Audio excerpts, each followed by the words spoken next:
PPNI, opposant permanent, politicien non institutionnel. Opposant permanent établi en France, moi à Paris, politicien non institutionnel, c'est-à-dire PNI ou parlementaire non institutionnel.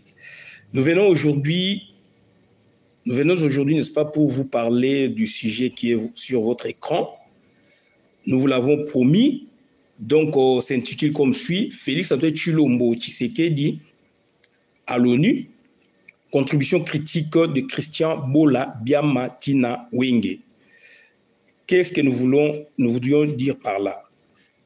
Nous avons suivi le président de la République avec attention, M. Félix Antoine Tshilombo, et nous venons là pour apporter notre contribution en tant que patriotes, en tant que Congolais épris d'amour, puisque nous suivons de près l'évolution politique de notre pays, tablée sur deux faces, face interne et face externe. Du point de vue externe, nous avons vu le président de la République devant la tribune des Nations Unies. Il a débité des choses très importantes, liées, n'est-ce pas, à la gouvernance mondiale, liées, n'est-ce pas, à la gouvernance mondiale, donc axée sur les ODD. ODD, c'est objectif du développement durable.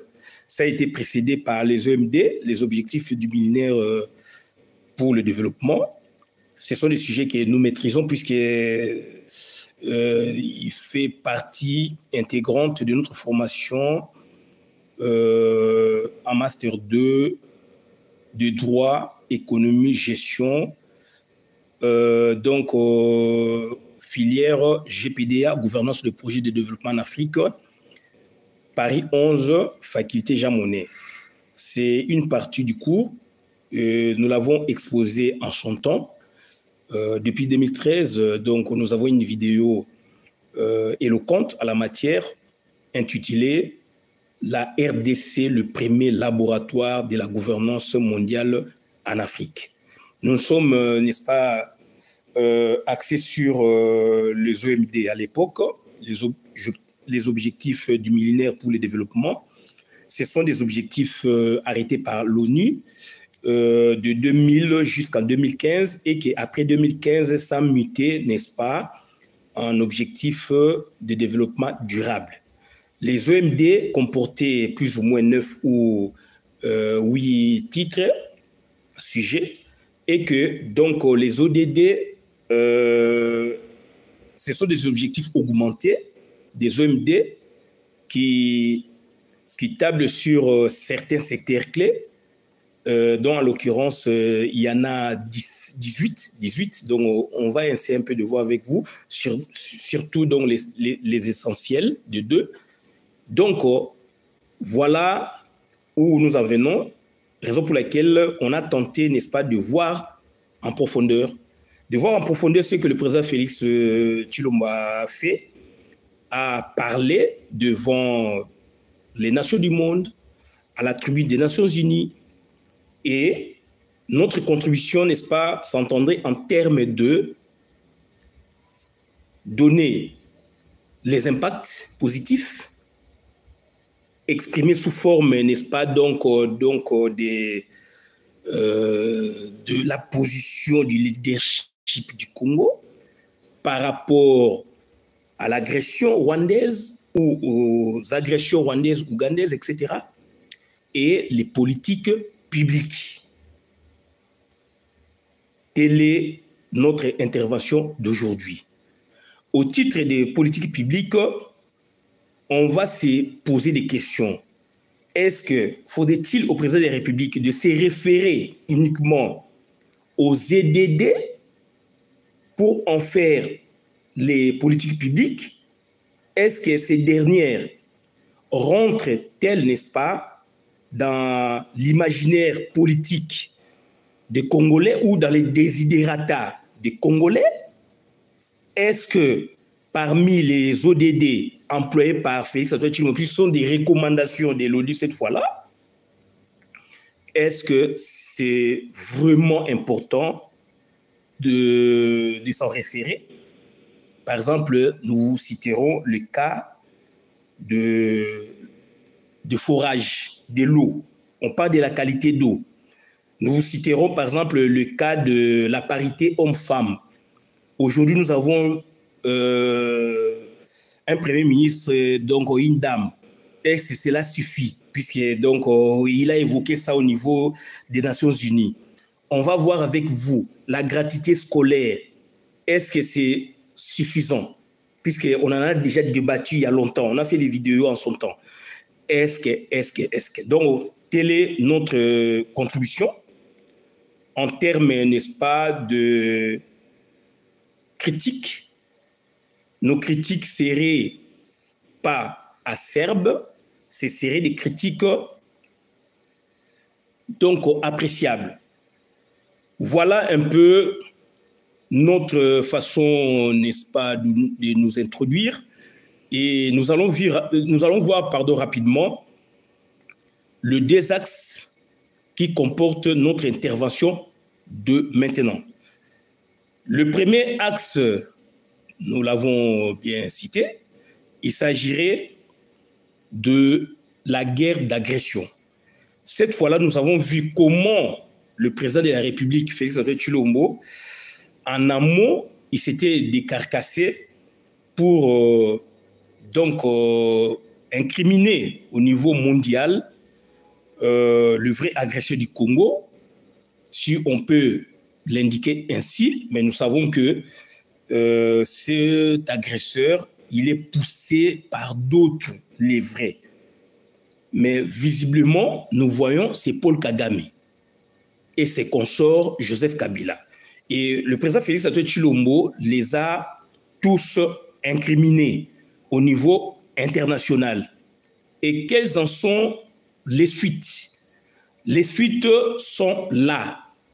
Aujourd'hui, la République démocratique du Congo, dirigée par Félix-Antoine Tshilombo, a porté plainte donc contre le Rwanda au niveau du tribunal d'Arusha, de l'EAC, de Est Afrique Community. Donc, est-ce que le jugement qui en sortirait aurait force contraignante? Il faut se poser cette question. Ou pas. Maintenant, on voit aussi la Belgique qui emboîte le pas, qui demande au président donc, de la République, puisque c'est lui qui tient l'État, qui représente l'État congolais, la Belgique maintenant emboîte le pas pour demander à la République démocratique du Congo de porter plainte contre, contre le Rwanda. Fait rarissime et naguère irréalisable. Aujourd'hui, la Belgique a emboîté le pas. Donc, dans cette série, nous ajoutons aussi la position qu'a prise le gouvernement congolais de rajouter une autre plainte au niveau de la CPI. Et cette plainte est à l'étude. Voilà un peu, en quelque sorte, le fondement de la quête d'un état de droit au regard du droit international public. Cette fois-là, maintenant, donc, le Congo tente, n'est-ce pas, de recouvrer sa personnalité. Le Congo tente, n'est-ce pas, de recouvrer son leadership. Raison pour laquelle, dernièrement, nous avons dit que Félix-Antoine Tshilombo est en train de recouvrir la quasi-totalité du leadership du Congo qui lui échappait. Puisque comparativement à Joseph Kabila, la grande différence est là. Puisque Joseph Kabila était là pour détruire le Congo du dedans, comme ferait donc un ver dans un fruit. Donc, c'est-à-dire qu'il était en train de ronger notre pays du dedans sans qu'on le sache. Heureusement, Trump arriva et ce dernier, le grand président américain, il avait compris le manœuvre de Tutsi, le manœuvre de Joseph Kabila et qu'il lui avait interdit de faire le troisième mandat. Et donc, la politique américaine sous Donald Trump a apporté ses fruits au jour d'aujourd'hui. Donc le Congo tente de recouvrer sa personnalité au niveau mondial, au niveau international, et que le président Félix Antoine Tshilombo, qui doquait, n'est-ce pas, donc les taxés du mou, aujourd'hui, on le voit, un président des républiques qui se redresse et qui se pose en tant que donc, président leader d'un pays grand comme grand au centre de l'Afrique,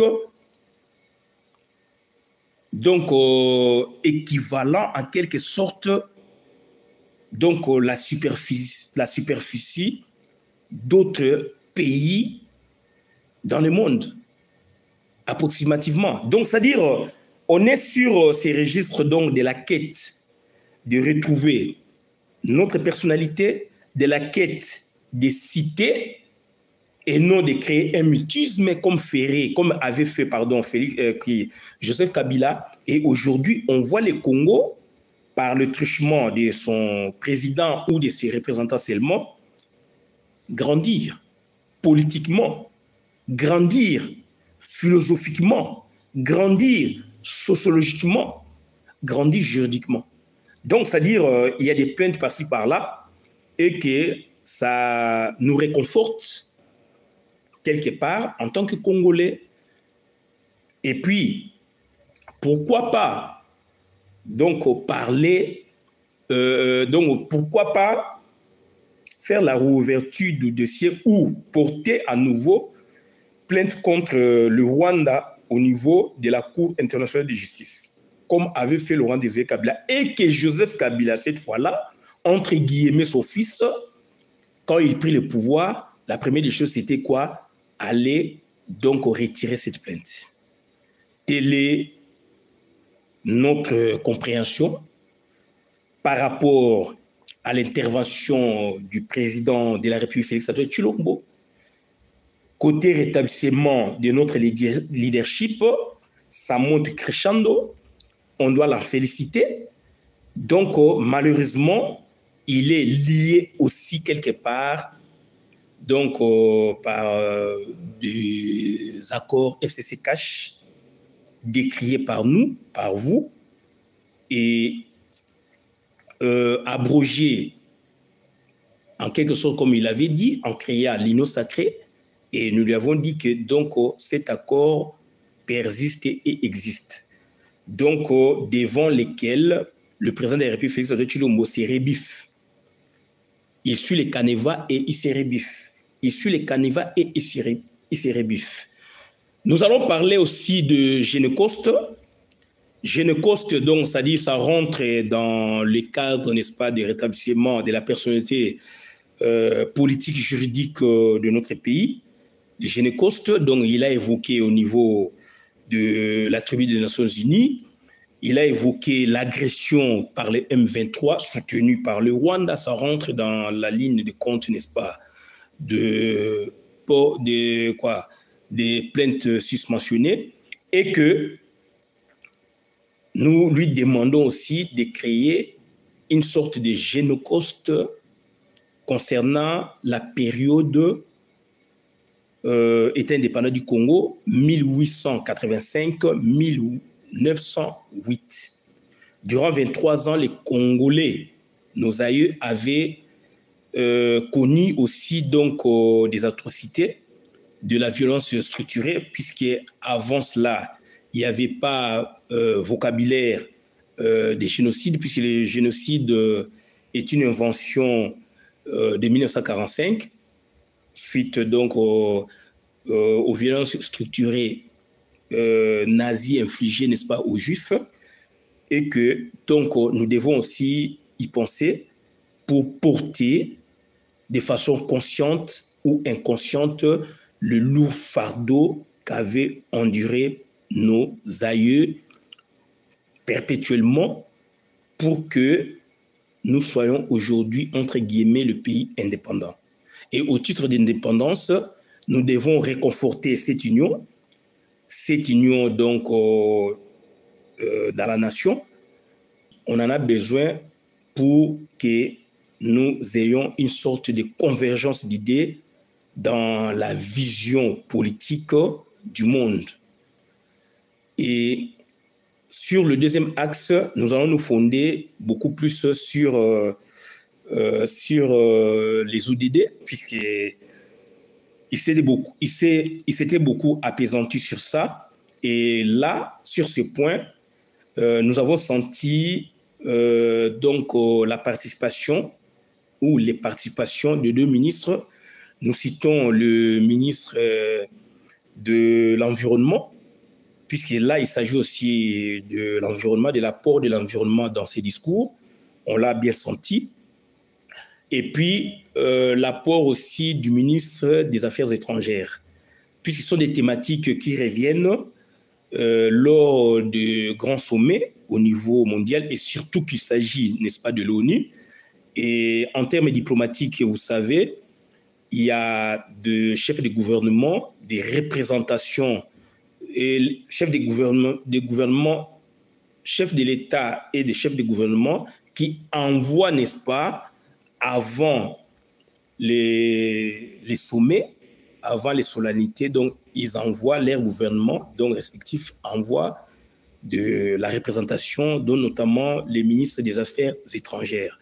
Ce sont eux qui préparent en amont les conférences, les sommets, et qu'en aval, ces derniers ont toujours été sanctionnés par les discours, n'est-ce pas, des présidents de la République ou des chefs de gouvernement. Et nous avons senti leur participation par rapport à nous, parce que le ministre des Affaires étrangères ont des panels de thématiques qui reviennent et qu'il les traite en amont pour, n'est-ce pas, donc le faire appliquer en aval via le chef de l'État ou chef de gouvernement dont on fait la tautologie, et que le ministre aussi de l'Environnement, tel que F. Bazaïba qui est là, on l'a vu sous ces deux gouvernements déambuler le monde par rapport au réchauffement climatique. Et que par rapport, n'est-ce pas, donc à ces derniers, on vise maintenant les pays forestiers, les pays qui ont, n'est-ce pas, des forêts tropicales. En l'occurrence, la partie de l'Afrique centrale, dont la majeure partie des forêts revient, n'est-ce pas, donc revient, n'est-ce pas, à notre pays, la République démocratique du Congo. Et au titre, n'est-ce pas, des ODD, nous allons nous stigmatiser sur certains points. Après, on va vous lire donc les ODD précédés par les OMD. Nous, à l'époque, n'est-ce pas, en Master 2 de droit, économie et gestion, nous avons étudié dans un des cours les OMD, les objectifs du millénaire pour le développement. Ce sont des pensées positives, mais bien que mal appliquées ou pas vraiment appliquées par certains pays, puisque ce sont des aspirations. Donc, on exige, à certains pas, on exige, mais c'est-à-dire, ce sont de canevas, des travails que le pays, membre de l'ONU, doivent quand même suivre, donc auxquels ils doivent aspirer. Mais jamais aucun pays dans le monde n'a atteint, n'est-ce pas, donc le SMUM des aspirations de l'ONU. Et entré, n'est-ce pas, donc aux MD, c'était fixé sur 15 ans, de 2000 à 2015.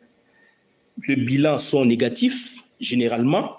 Et puis, s'en suivront, n'est-ce pas, donc les ODD, Objectifs du développement durable, qui ont commencé, n'est-ce pas, en 2015 jusqu'en 2030. Et on est déjà au seuil de 2030. Et l'ONU a cette faculté, n'est-ce pas, d'inventer des concepts.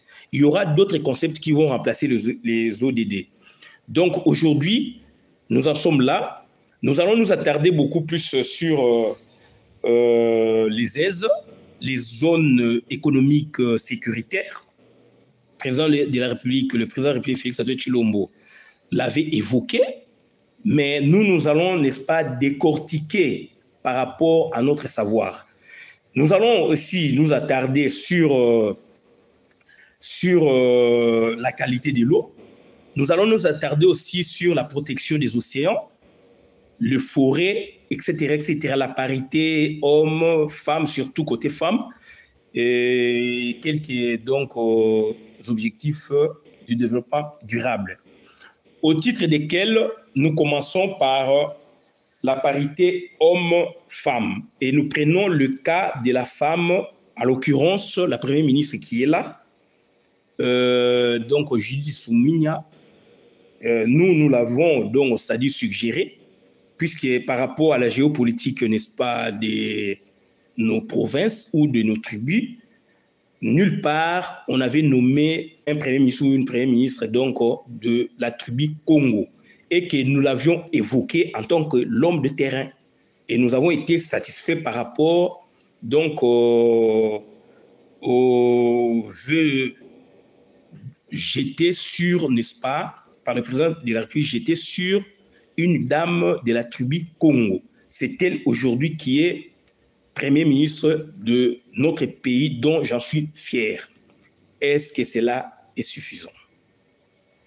Telle est notre préoccupation, à laquelle nous ne pouvons pas, donc vous donner des explications. Mais du moins, on est satisfait par le choix de mettre à la tête du gouvernement congolais un Congo, pour ne pas dire un Congo.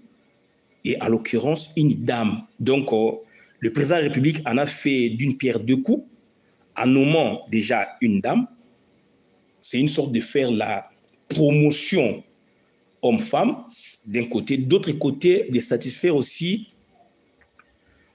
une grande tribu bantou de notre pays, les Congo. Donc voilà, ça c'est d'un. Deuxièmement, nous allons parler, n'est-ce pas, de la qualité de l'eau. De la qualité de l'eau, aujourd'hui, nous voyons, nous entendons, nous vivons donc des forages à travers la République. Est-ce que notre pays, la République démocratique du Congo, se situant dans les deux hémisphères, la République démocratique du Congo qui a deux saisons, la saison des pluies et la saison sèche. Est-ce que notre pays a besoin ou avait besoin, n'est-ce pas, de recourir à la nappe aquifère, couvrant, n'est-ce pas, l'eau souterraine? Ça, c'est un problème. Donc aujourd'hui, on voit, même dans mon village natal, il y a donc un forage. On peut s'en féliciter, mais moi, je suis de la forêt équatoriale. Est-ce que dans la forêt équatoriale, on a besoin d'un forage d'eau? Est-ce qu'on a besoin de recourir à la nappe aquifère, au réservoir d'eau naturelle? Ça, c'est deux. Deuxièmement, au niveau national maintenant, le Congo, c'est un pays donc à climat donc humide, tropical, forestier même. Est-ce que le Congo, la République démocratique du Congo, doit recourir à sa réserve d'eau, alors que sur la surface, on a le fleuve, on a des affluents, on a donc une société étatique pour la distribution d'eau. Qu'est-ce qui ne va pas? Alors nous avons des informations. En son temps, nous l'avons donc, n'est-ce pas, décrié, nous l'avons donc, c'est-à-dire critiqué, la gouvernance d'eau au Congo. Nous avons la régie des eaux. Et la régie des eaux ne manquait que de 5 millions de dollars pour se remettre en route. Et la régie des eaux, en tant que personne morale cette fois-là, des droits publics de l'État, voire même privés de l'État, la régie des eaux avait recouru, n'est-ce pas, donc, aux prêts bancaires. Et que toutes les banques habilitées, n'est-ce pas, à octroyer des prêts, toutes les banques lui avaient, n'est-ce pas, donc, refusé le prêt.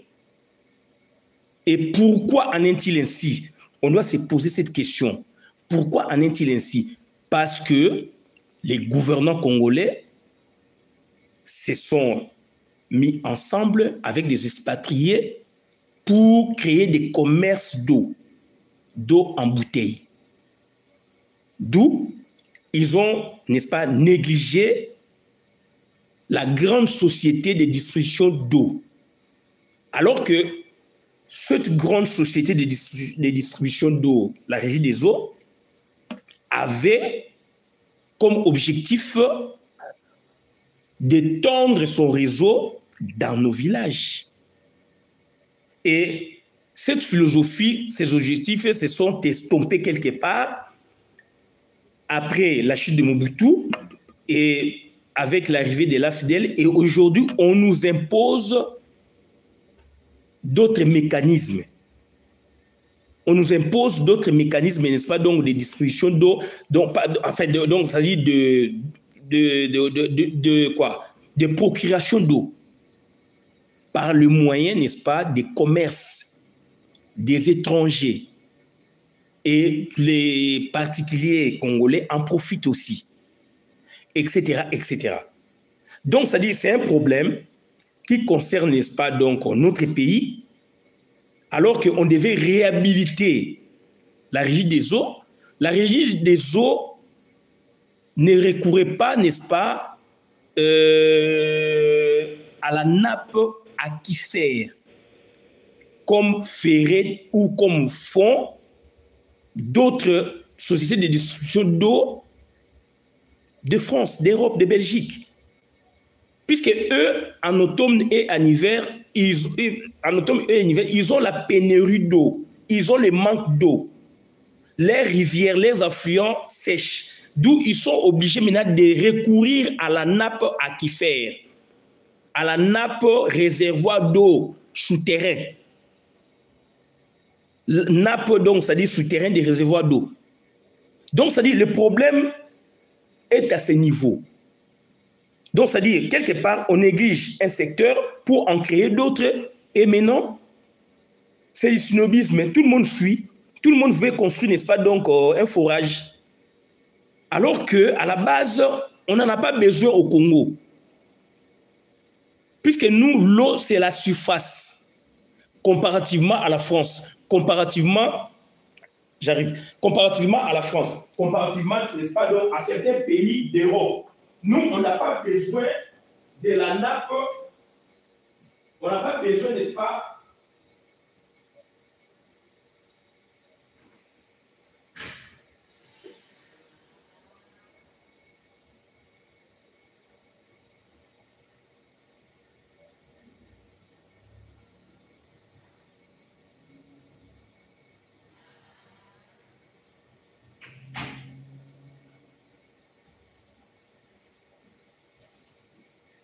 donc nous, on n'a pas besoin, s'il vous plaît, donc on s'agit de recourir à la nappe aquifère. Nous, on n'a pas besoin de recourir à la nappe aquifère pour obtenir de l'eau. Puisque nous, l'eau, c'est à la surface. Le Congo, c'est un bassin d'eau. Le Congo, c'est un bassin d'eau. Le Congo est truffé des affluents, est truffé de son grand fleuve et de ses affluents. Partout, il y a de l'eau. Alors que nous avons donc, c'est-à-dire une société de distribution d'eau. Il suffirait de mettre un peu de moyens pour que cette société redémarre. Et en son temps, on l'a bien suivi, cette société avait le problème de renouveler ses turbines, qu'il ne lui demandait que 5 millions de dollars. Toutes les banques lui ont refusé, n'est-ce pas, le prêt, mais contre des prêts octroyés aux particuliers. On a vu des listes. Et parmi les particuliers sont des gouvernants du Congo, qui prenaient 20 millions, qui prenaient 5 millions, 10 millions, mais la société de distribution d'eau, Société nationale de distribution d'eau, la Régie des eaux, on lui a refusé ça. Et aujourd'hui, pilule des sociétés de vente d'eau en bouteille, ils importent de l'eau en bouteille de la France, de la Belgique, pour revendre au Congo et d'autres en profitent pour fabriquer sur place de l'eau propre, sale, potable, etc. On ne sait pas. Et aujourd'hui, maintenant, en menant, n'est-ce pas, une autre philosophie pour montrer que, donc, on peut fabriquer, n'est-ce pas, donc, construire des forages, ils en font partout, même en forêt. Alors, on a nos sources. Et les dangers, c'est quoi? Il y a risque, n'est-ce pas, de contaminer l'eau souterraine. Puisqu'il y a une sorte de galerie, donc, dans le sous-sol. Puisque quand vous faites du forage, mais cette eau-là est liée aux sources d'eau que nous voyons à la surface. Cette eau-là, ces eaux-là ou cette eau-là est liée ou sont liées avec nos sources naturelles. C'est lié. Il suffit qu'il y ait des déchets qui rentrent dans le forage et ça se répand dans nos sources. Il suffit qu'il y ait, n'est-ce pas, donc, fuite des faux septiques, ça rentre dedans. Et donc, il peut y avoir des accidents aussi, des morts dans le forage qui pourraient, n'est-ce pas, impacter, n'est-ce pas, donc, le source d'eau. C'est lié. Donc, c'est-à-dire, ne s'en tenant qu'au forage, le Congo, notre Congo, nous, n'avait pas besoin de cela. Puisque dans nos villages, on a nos sources liées. Donc, c'est-à-dire quand on perfore, l'eau qu'on retrouve là, c'est l'eau venant des sources. C'est l'eau des réservoirs. La France en recourt, et donc il recourt, pardon, la France y recourt parce que la France, par moment, ses rivières sèchent. Ses affluents sèchent. Raison pour laquelle il rentre donc en profondeur pour obtenir de l'eau provenant de ces réservoirs naturels, l'eau souterraine, appelée nappe aquifère. Ces nappes-là sont liées avec nos sources. Au village, les familles se procurent d'eau grâce aux sources. Ce sont des eaux qui proviennent des nappes aquifères. Mais au côté, on construit maintenant des forages pour lesquels on s'en contente.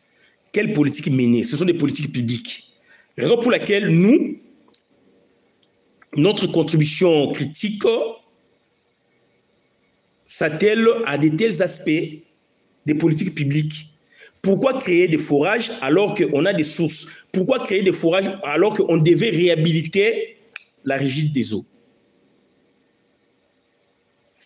Voilà, ça, ce sont des éléments donc contenus, n'est-ce pas, dans les ODD. Nous vous parlons aussi des ZES, zones économiques sécuritaires. Le président de la République, Félix Antoine Tshilombo, en a fait écho.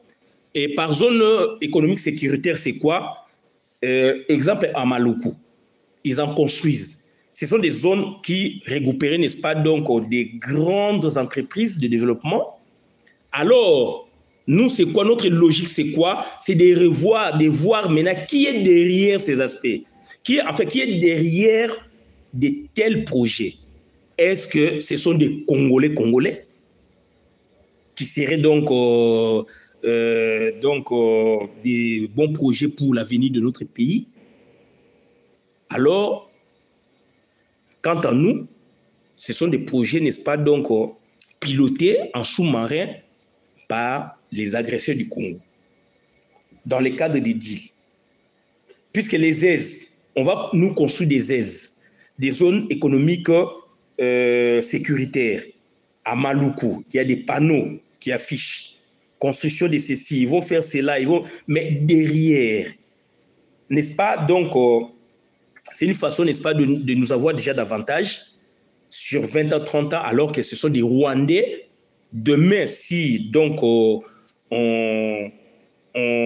c'est-à-dire on arrête avec leur gouvernance, mais physiquement, ils seront partis peut-être, mais moralement, donc spirituellement, ils seront liés avec leurs œuvres, donc injectées au Congo, fabriquées au Congo, conçues au Congo. Donc, c'est-à-dire les zones sécuritaires, les zones économiques sécuritaires, ce sont de bons projets qui pourraient, n'est-ce pas, développer le pays, qui pourraient, n'est-ce pas, créer des emplois, sauf que on peut émettre un doute, pas doute absolu, mais doute cartésien dans le sens de vérifier qui sont derrière ces projets, qui pilotent ces projets. On revient sur la gratuité scolaire. On a fait des vidéos en son temps. Il a vanté, oui, c'est une bonne chose, mais est-ce qu'il y a une bonne politique, n'est-ce pas, qui encadre, n'est-ce pas, cette philosophie de créer donc au Congo la gratuité scolaire? Est-ce qu'il y a des bonnes écoles? Est-ce qu'on a répertorié combien d'écoles en manque au Congo? Combien d'écoles primaires? Combien d'écoles secondaires? Quelles sont les sections qu'on peut mettre, par exemple, dans tel coin, alors que ces coins existent, par exemple, donc, c'est-à-dire des spécialités du terroir, alors on leur imposa d'autres choses. Tout ça, il faut étudier. Et nous, on a fait des vidéos en son temps pour parler, par exemple, de la forêt, pour parler, par exemple, donc, c'est-à-dire des zones forestières où ce serait privilégié, n'est-ce pas, donc, de construire des écoles de foresterie. Il en a évoqué. École de foresterie, de sylviculture, d'androchronologie, c'est-à-dire connaître aussi l'âge de l'arbre.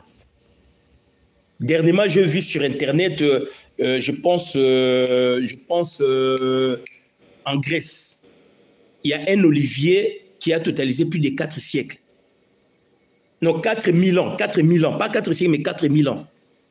Donc, ce sont des arbres qui ont parcouru toutes les grandes époques du monde. Plus de 4000 ans, et ces arbres produisent des fruits jusqu'à nos jours. Comment on a connu son âge ou leurs âges? Grâce à des techniques appropriées d'androchronologie. C'est une science qui fait partie, n'est-ce pas, de la botanique très avancée. Il y a des masters sur ça. Est-ce qu'au Congo, on a ça? On a la forêt. Est-ce qu'on a cette science? Non. Raison pour laquelle nous vous disons donc la science au Congo est partielle et tronquée. Donc ce sont des sciences qui viendraient, n'est-ce pas, donc à la rescousse des sciences fondamentales instaurées par l'homme blanc en 1954, lors de la création de l'université Lovanium de Léopoldville. Donc ça dit, on doit inventer, mais nous nous jetons des fleurs quelque part parce que les résultats se font sentir déjà à l'UPN. L'UPN devient aujourd'hui une grande université nationale où il y a conjonction des savoirs, où il y a staff des scientifiques qui mettent leurs savoirs ensemble pour décloisonner des concepts, pour transcender les concepts. Transcender, n'est-ce pas, donc, les cloisons scientifiques. Là, maintenant, on rentre dans l'interdisciplinarité, on rentre dans la transdisciplinarité, on rentre dans la multidisciplinarité ou la pluridisciplinarité. Alors que les universités, donc, originelles au Congo ne sont que sur la monodisciplinarité. Et l'UPN a prouvé de quoi elle est capable. L'UPN aujourd'hui nous produit donc par rapport à son master spécialisé, technique, l'UPN nous produit donc c'est-à-dire des drones. Des drones. Et Félix Antoine Tshilombo l'en a évoqué autrement, donc en nous parlant de STEAM. STEAM, c'est quoi? C'est mathématiques, ingénierie et technique. Là, maintenant, donc, ça dit, ça décloisonne les sciences. Raison pour laquelle on vous parle de l'UPN. L'UPN, maintenant, a inventé donc un grand savoir interdisciplinaire, soit multidisciplinaire, soit pluridisciplinaire, soit transdisciplinaire. Donc, c'est-à-dire, cette invention n'existait pas au Congo. Grâce, n'est-ce pas, à des fonds, grâce, n'est-ce pas, donc, donc, c'est-à-dire à la création de telles innovations universitaires, par le truchement, n'est-ce pas, de Moïse Nzangi, à qui nous jetons des fleurs, puisqu'on l'a suivi de près.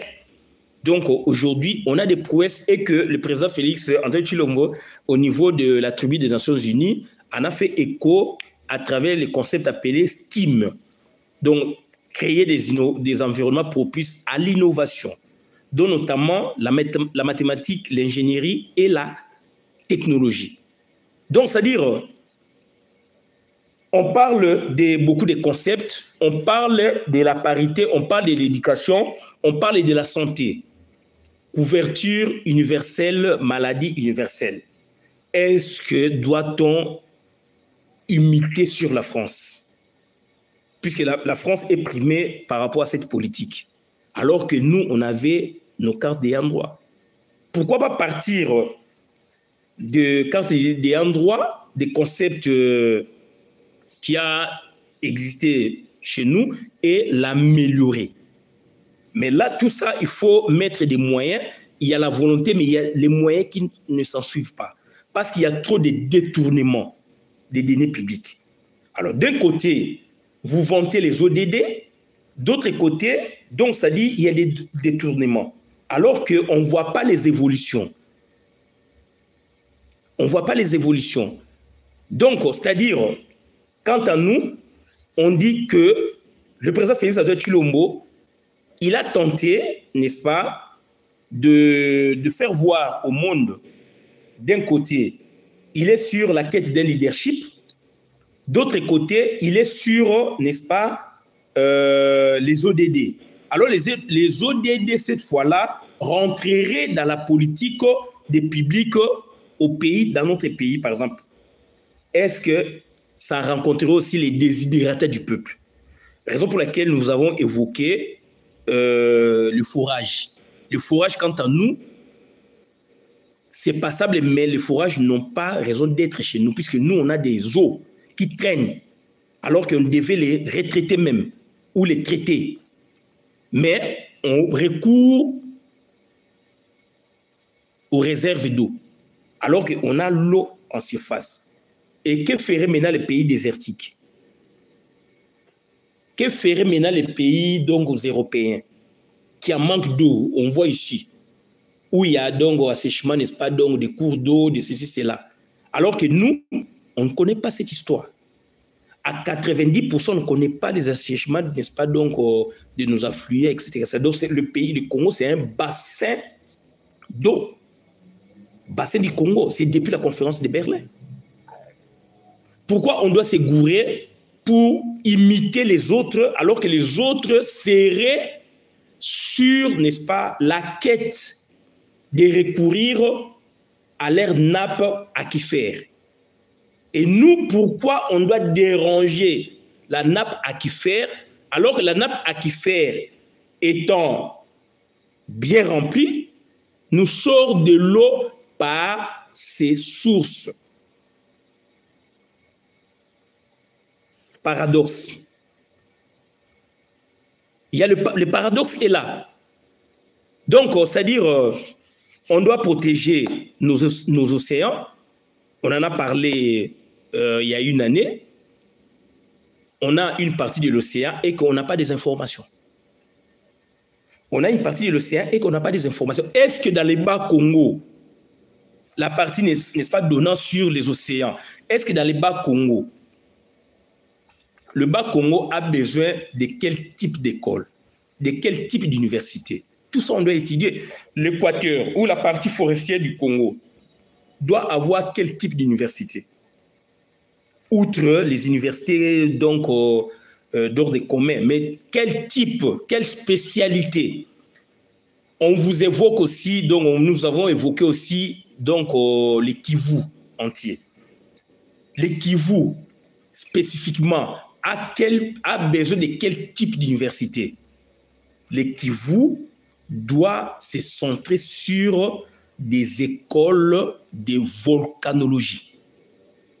ou du volcanisme. Donc, c'est-à-dire, ce sont des spécialités naturelles que nous devons maîtriser, puisqu'on n'a pas des informations par rapport aux volcans, par rapport aux éruptions volcaniques, à l'extinction des volcans.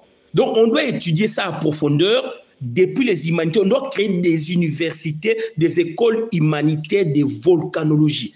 Ce serait notre invention à nous. Les sciences, on les invente. Ici, en France, les Français, ils ont inventé donc le bac de sécurité et de l'environnement. Ce sont des inventions. On vous parle de temps, il y avait donc des sciences coloniales avant la colonisation. Après la colonisation, ces sciences se sont mutées en sciences de développement. On a des universitaires aujourd'hui, de bonne qualité dans le pays. Ils sont à l'extérieur, ils sont congolais, ils sont à l'intérieur. Mais il faut qu'il y ait conjonction des savoirs. Il faut qu'il y ait une bonne politique. Donc, c'est-à-dire qu'on doit créer des universités, des écoles humanitaires de volcanologie. Le bac de volcanologie. Université, donc ces gens-là vont continuer pour approfondir la connaissance. Et en moins de 10 ans, nous aurions en masse des spécialistes en volcanologie. Donc, ils seront là pour la prévention des risques, ils seront là pour des alertes, et non, donc, ça va nous surprendre, et qu'on va recourir toujours aux mains expertes internationales, alors qu'on devait en produire. Au niveau donc du Bas-Congo, on doit créer des écoles des humanités d'océanographie. Et puis des universités ou des instituts supérieurs d'océanographie. On doit avoir des infos liées, donc, n'est-ce pas, donc, aux théories et pratiques du concept. Mais tout ça, on élude. Et quand il y a risque, et quand il y a problème, maintenant, on recourt aux mains expertes internationales, alors qu'on devait en produire. Donc, en 10 ans, on aurait des diplômés d'État en océanographie. Ce serait une grande invention pour nous. Alors, on a des grands scientifiques qui peuvent, n'est-ce pas, donc créer, n'est-ce pas, tel programme et créer aussi tel cursus au niveau universitaire. Dans le Bas-Congo, puisque le Bas-Congo regorge, n'est-ce pas, donc une partie de l'océan. Des études aussi, dans la même logique, sur le fleuve. Des humanités spécialisées dans l'océanographie, dans le fleuve, dans nos lacs, pour avoir des informations, pour être outillés en cas de, pour inventer même d'autres choses. Lorsque nous aurions, n'est-ce pas, donc maîtrisé la matière. Puisque nous aurions, n'est-ce pas, donc inventé des bons programmes et des bons cursus universitaires. Pareil pour la zone donc forestière, on n'a pas des infos. On découpe des arbres millénaires facilement. Nos forêts regorgent des arbres millénaires. Dans le monde, on en parle, pourquoi pas chez nous dans la forêt? On les découpe pour en faire des grumes. Et ces grumes-là partent en Chine, partent en France, etc. Alors que ce sont des arbres qui pourraient, n'est-ce pas, générer aussi donc, des ressources touristiques. On doit développer donc des écoles de tourisme, etc., etc. Donc, c'est-à-dire, notre contribution consisterait, n'est-ce pas, donc, à lutter contre la pauvreté, donc à avoir un niveau d'aspiration pour tenter, espérer éradiquer la faim, pour, n'est-ce pas, donc, la réduire à taux zéro. C'est une aspiration. Donc, nous aurions aussi donc, besoin, n'est-ce pas, de préserver la biodiversité, puisqu'il y a des espèces en voie d'extinction, qu'on doit les protéger.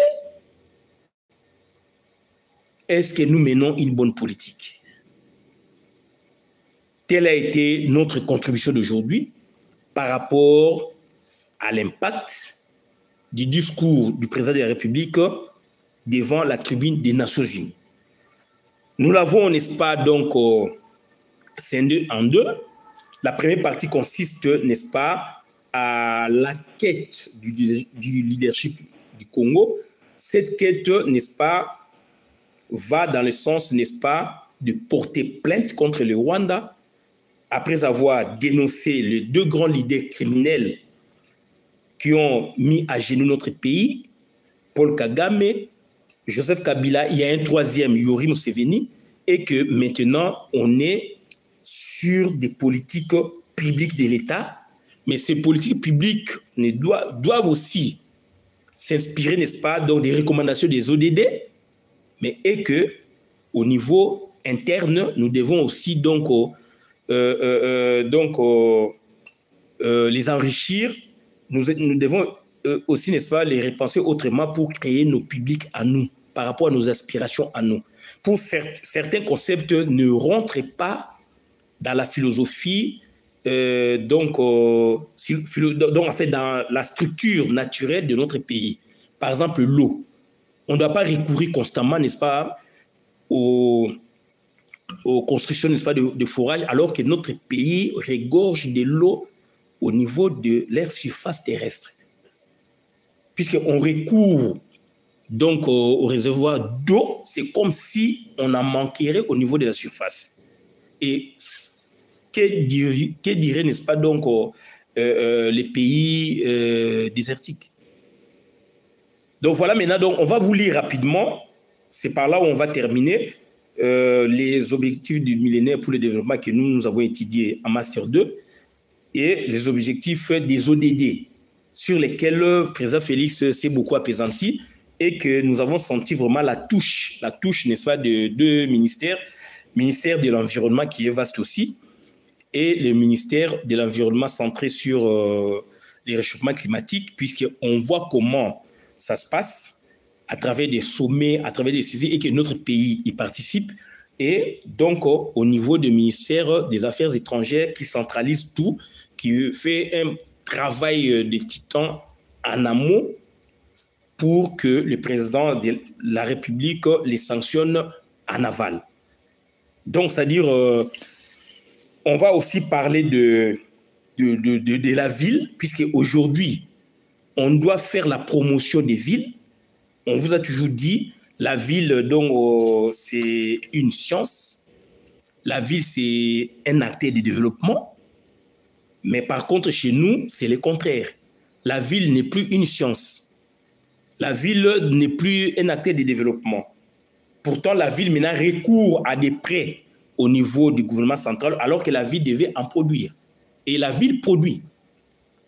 Et les résultats financiers que produit, n'est-ce pas, donc, la ville va où?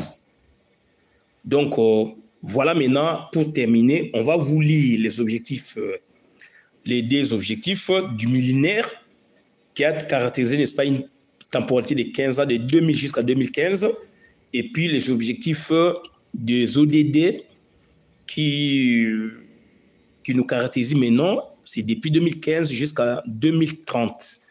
Et aucun pays, nous vous disons, ne satisfait, n'est-ce pas, à ces objectifs. Même le pays le plus industrialisé du monde. Quant aux EMD, que nous avons étudié en master, nous avons le premier point, éliminer l'extrême pauvreté. Et la fin, assurer l'éducation primaire pour tous, promouvoir l'égalité des sexes et l'autonomisation des femmes, réduire la mortalité infantile et post-infantile, améliorer la santé maternelle, combattre le VIH, SIDA, le paludisme et d'autres maladies. Quand on en éradique d'autres maladies, certaines maladies et d'autres apparaissent telles qu'aujourd'hui, il y a la maladie du singe. Donc, c'est compliqué. Est-ce que ce sont des maladies naturelles ou ce sont des maladies provoquées par l'humain? Par l'humain, donc, on sous-entend, n'est-ce pas, donc, les multinationales.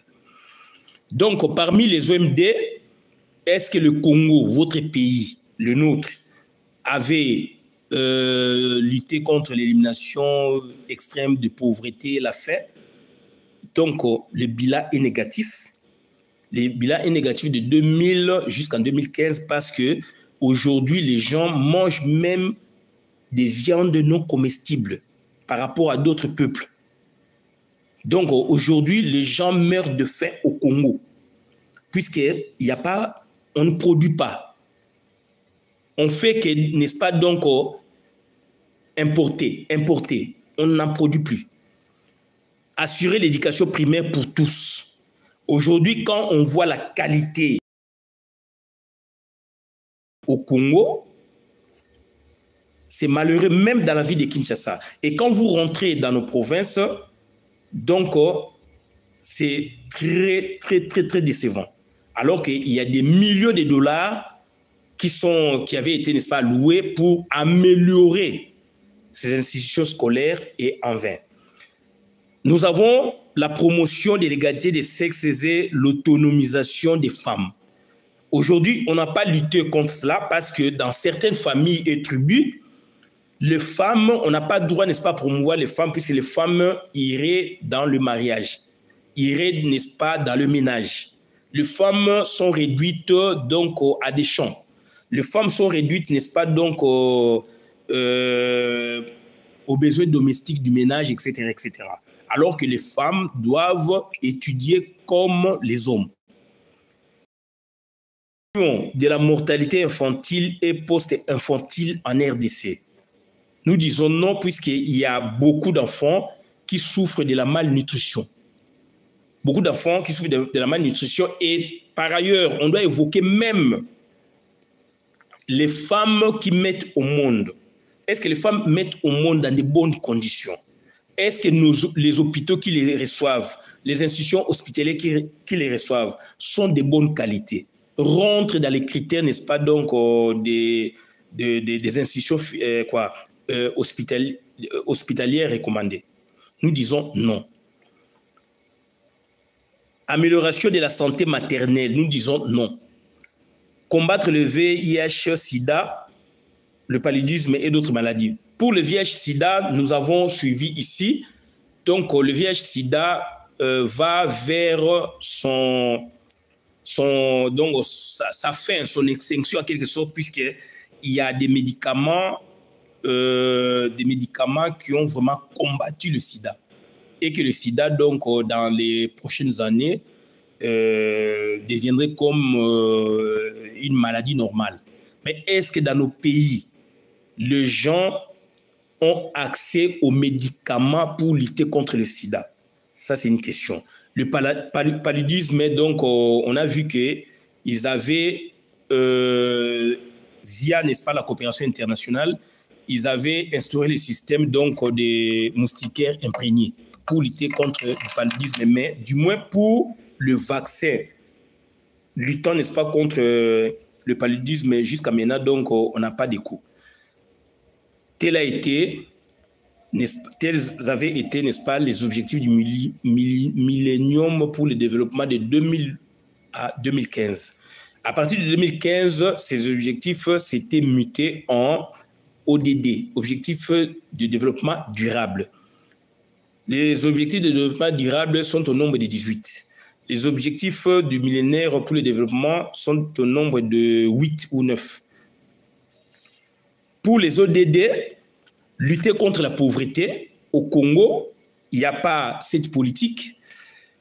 Pour la faim, zéro, lutter contre la faim, pour que quelqu'un ait quand même quelque chose à mettre sous sa dent, il y a des gens qui meurent par manque, n'est-ce pas, d'alimentation, par manque, n'est-ce pas, donc, de nourriture. Santé et bien-être au Congo, donc on ne peut même pas en parler puisqu'il y a des gens qui en souffrent. Dernièrement, j'ai suivi un documentaire, une vidéo réalisée dans le Bas-Congo, dans une des zones rurales, et nous avons vu ces dispensaires ruraux. C'est regrettable puisqu'il n'y a même pas de lit. Quand vous rentrez dans la salle d'opération, cette salle d'opération, n'est-ce pas, n'a pas droit de citer.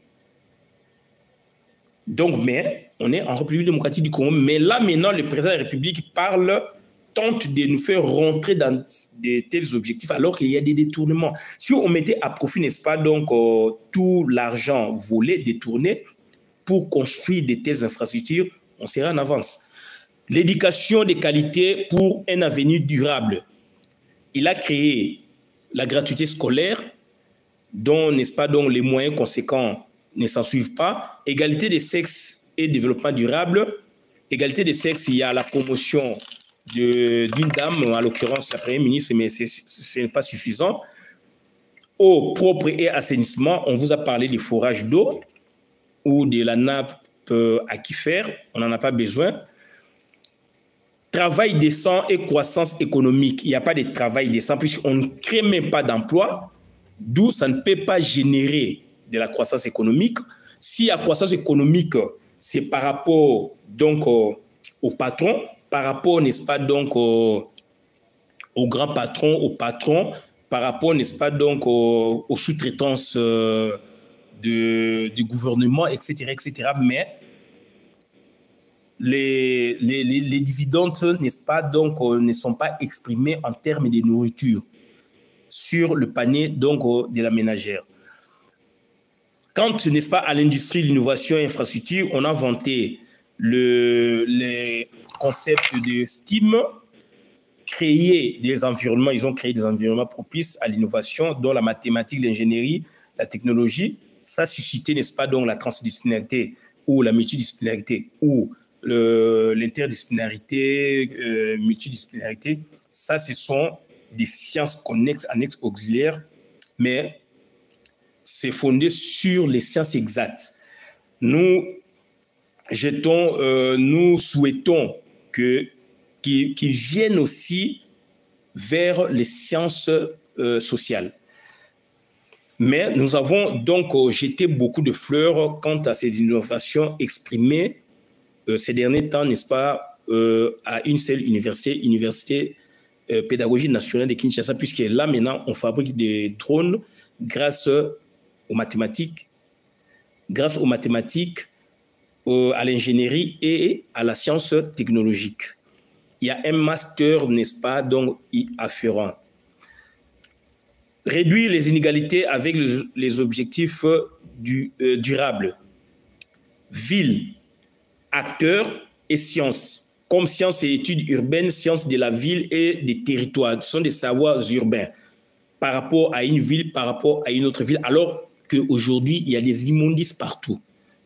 Pourtant, Kinshasa, c'est une supratribalité, c'est une urbanité, enfin, pas urbanité, mais c'est une ville où tout le monde se retrouve. Dans le cas de l'unité nationale, c'est le miroir du Congo, mais il faut voir l'état délabré des routes principales de la ville de Kinshasa.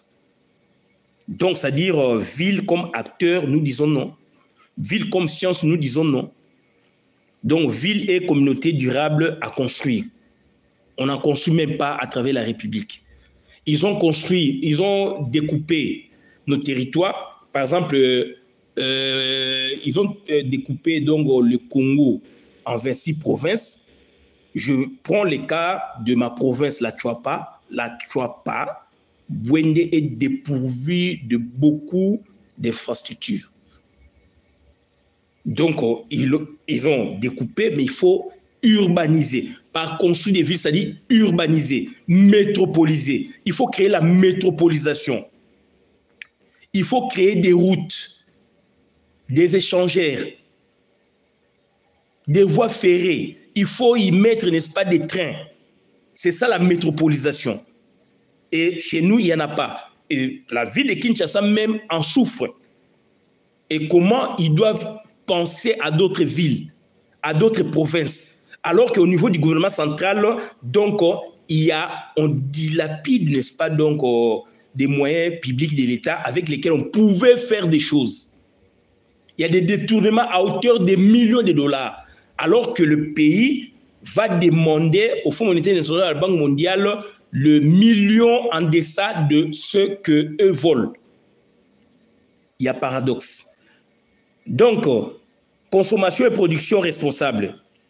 Consommation et production responsable de quoi? Des denrées alimentaires, de quoi? Si on prend les denrées alimentaires, nous, Congolais, on ne pouvait pas manger des chinchards, des mpiodi, puisque nous, on a des eaux, des affluents, etc. On devait manger des poissons d'eau douce. On devait manger des poissons du fleuve. J'ai une petite sœur qui est à Mwanda et son frère. Qu'est-ce qu'ils me disent? Ils me disent, il y a Christian, nous, on est habitués, n'est-ce pas, par rapport à notre goût. Ce sont des Quinois, hein, mais ils sont installés là-bas à Mwanda, dans le Bas-Congo. Là où il y a l'océan, là où il y a donc, c'est-à-dire des poissons d'océan. Il y a différence de goût au niveau des palais même, donc de la langue, de la bouche, quand vous mangez le poisson d'eau douce, de fleuve, etc., par rapport au poisson de l'océan. Les goûts se diffèrent. Et mes petits frères là, dont sa sœur et son grand frère, ils sont établis donc à Mwanda, ils m'ont dit, eux, ils demandent les poissons du fleuve. On leur envoie des poissons depuis Kinshasa, de fleuves et de nos rivières, de nos affluents. Par rapport à Mwanda, ils sont là où foisonnent, n'est-ce pas, des poissons de l'océan. Je leur ai dit, mais moi j'étais en Angola, il y a donc des poissons chats, de l'engolo, de l'océan. Il y a l'engolo, les makoko de l'océan. Ils m'ont dit oui, mais ça n'a pas le même goût.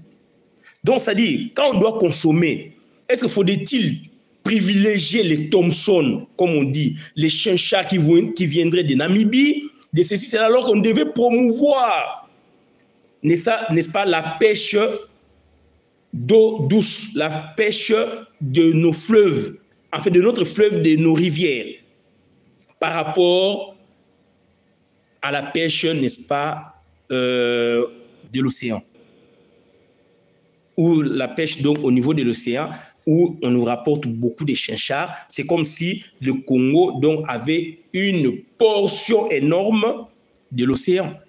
L'Angola, oui, les Angolais peuvent consommer constamment les poissons, n'est-ce pas, de l'océan, puisque l'Angola a l'océan de la partie nord, Cabinda, jusqu'au sud. Moi, j'ai été à Cabinda, j'ai été aussi à Namib. Il y a Namibie et Namib. Namib, c'est la frontière avec la Namibie. Ça, c'est la partie angolaise. De l'Angola à de l'océan du nord jusqu'au sud. De l'Angola peut consommer constamment des poissons de l'océan par rapport à nous.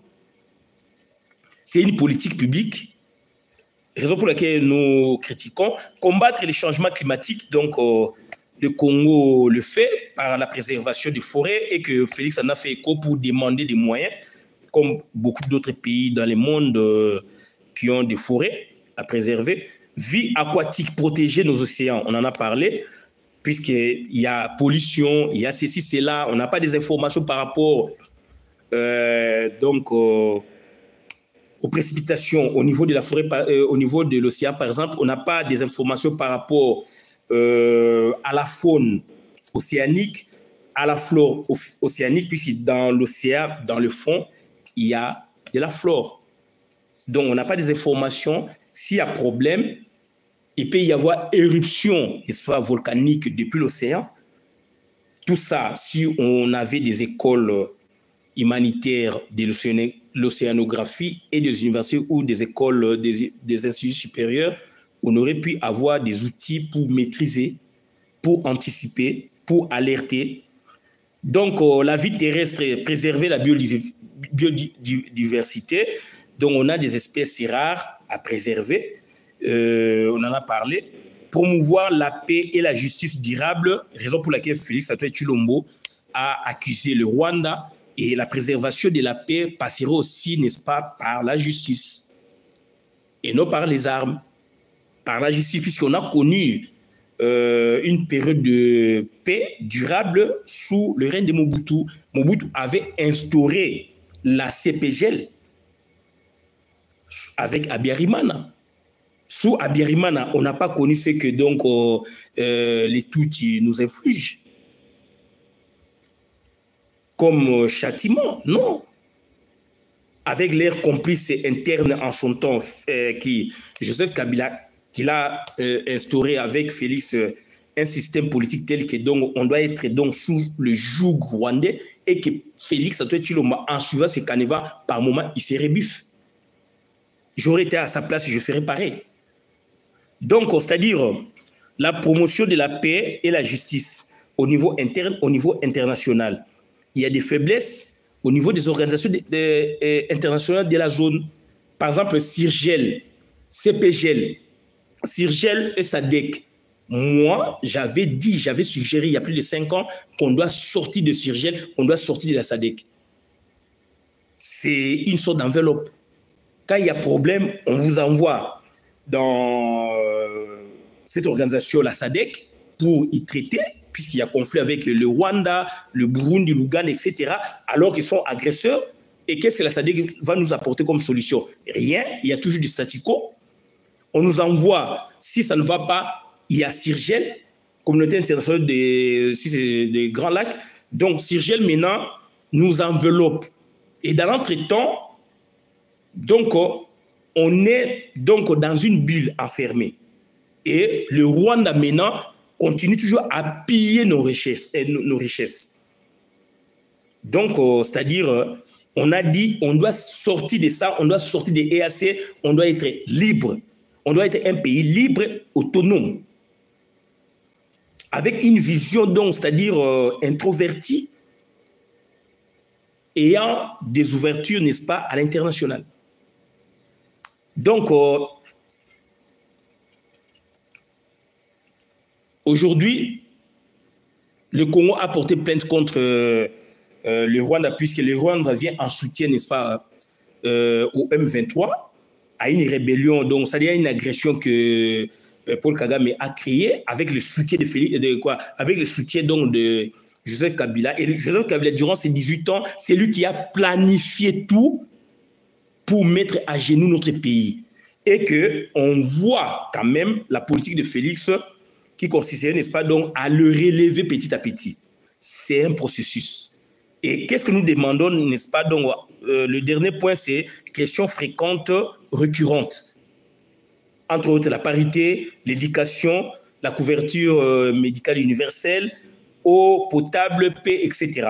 Sous Abiyarimana, on n'a pas vécu ce que, sous Abiyarimana, président du Rwanda, on n'a pas vécu ce que Paul Kagame nous inflige. D'où nous demandons à nous ressaisir, nous demandons, n'est-ce pas, à repenser autrement notre politique nationale et notre politique internationale, par politique internationale zonale.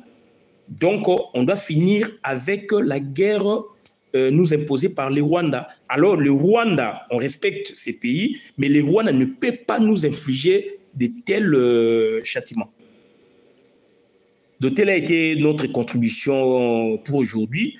Et donc, pour la nappe aquifère, puisqu'on recourt, n'est-ce pas, pardon, au forage, alors que le forage serait mieux dans des pays désertiques, serait mieux dans des pays européens, d'où son importance, ou d'où leur importance là-bas.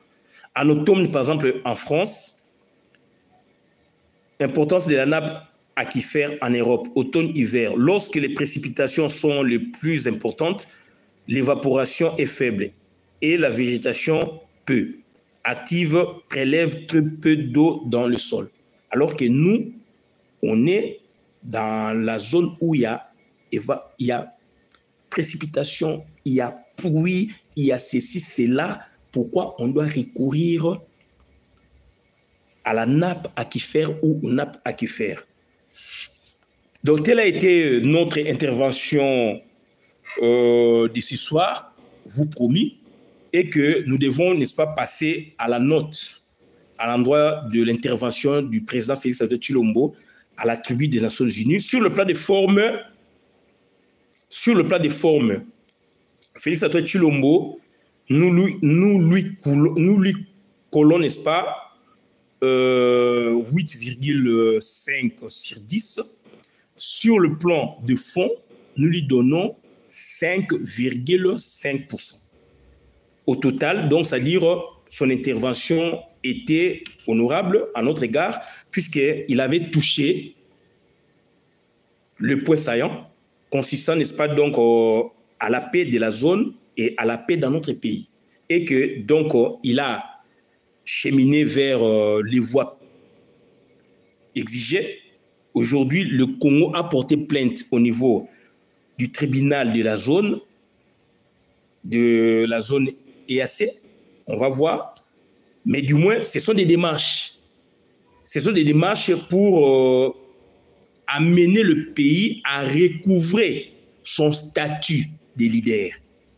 Donc, on s'est dit, le Congo mené par Félix Antoine Tshilombo, on voit une légère amélioration par rapport au mutisme caractérisé sous Joseph Kabila. Et qu'est-ce que nous demandons? Nous demandons, n'est-ce pas, donc au président de la République, Félix Antoine Tshilombo, de revoir les politiques nationales. Ces politiques, bien sûr, doivent être calquées par rapport aux EDD, mais nous devons les améliorer par rapport à nos aspirations internes. Par exemple, donc, le fourrage, par exemple, donc, les protections des océans, la foresterie, vous en avez parlé, donc l'océanographie, etc. Nous devons créer des écoles spécialisées.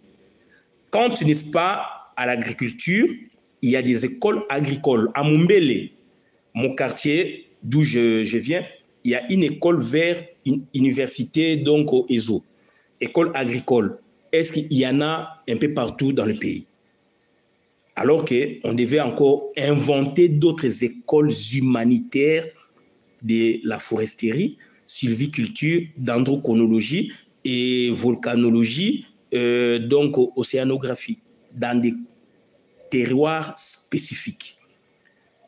Nous avons dit, nous terminons par rapport, n'est-ce pas, à notre intervention centrée sur Félix Antoine Tshilombo à l'ONU, contribution critique de Christian Bolabiama. Donc voilà, c'est à quoi on avait, n'est-ce pas, à apporter à votre connaissance nos tourments pédagogiques, nos tourments scientifiques et entrer, n'est-ce pas, à son discours. Et nous vous disons à la prochaine occasion et nous en profitons pour vous demander, n'est-ce pas, de partager cette vidéo dans tous les coins et recoins du monde. Merci.